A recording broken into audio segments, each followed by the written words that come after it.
The streets of Manila, the district of Tondo in particular, will be swamped by thousands of devotees of the child Jesus, whose feast day the nation celebrates this Sunday. And the Manila Police District is not leaving anything to chance to ensure an orderly celebration without incident, with an ample deployment of cops beefed up by force multipliers from the BFP and MMDA, as our Denise Osorio reports. Faith and tradition will once again be rekindled in Tondo, Manila, as thousands of devotees take part in the annual feast of Santo Niño de Tondo. The celebration will run for 2 days, highlighted by the Lakbayo tomorrow and the solemn procession on Sunday, and is expected to draw large crowds of devotees from across Metro Manila and neighboring areas.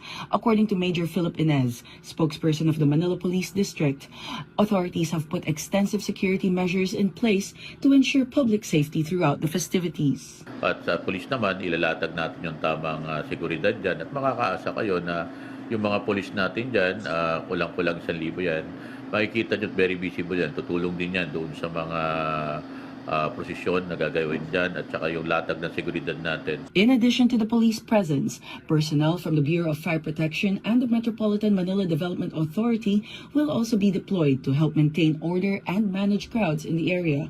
Church officials say devotion to Santo Niño de Tondo is deeply rooted in history.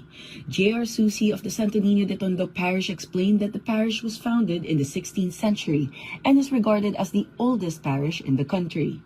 It has long served as the spiritual center of Tondo, where the child Jesus is venerated as king. Ang same spot, itong simbahan na ito rin ay pinaniniwalaan na kaharian nila Kandula na ikanyang isinuko ang pagiging hari sa batang Jesus na ngayon ay tinataguri ang hari ng Tondo kasi pag Tondo, Santo Niño ang hari. So dito natapos ang pamumuno ng mga ruler kasi nakatekismo ng mga Agustino na ang nag-iisang hari lamang ay ang Santo Niño, yung batang Jesus. Beyond the religious rituals and processions, devotion is also expressed through the long-standing tradition of dressing images of the Santo Niño, an outward sign of gratitude, faith, and personal devotion. Vendor and devotee Joanna Batayola said the practice reflects the belief that prayers are answered through sincere and unwavering faith. 4 na taon na po kami nagkasama ng aking boyfriend. Akala ko hindi na po ako magkakaanak kasi sabi ko, bakit ganun? Tagal-tagal na po namin nagsasama, wala pa po akong anak. Ngayon pumunta po ako sa Malapon, Santo Niño ng December na birthday ko po, December 17. Sabi ko, bigyan mo ko ng isang anak.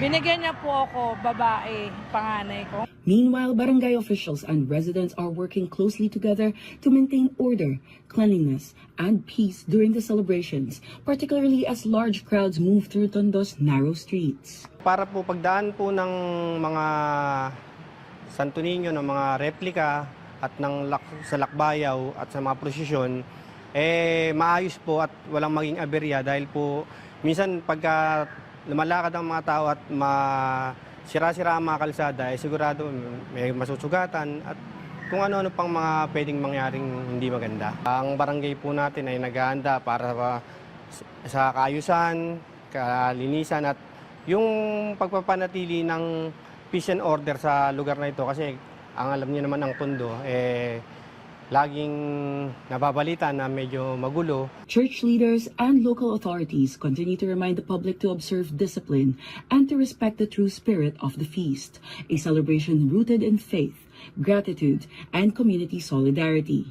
More than 60,000 devotees are expected to visit Santo Niño de Tondo this weekend to take part in the festivities. Denise Osorio for the National Television Network for a new and better Philippines.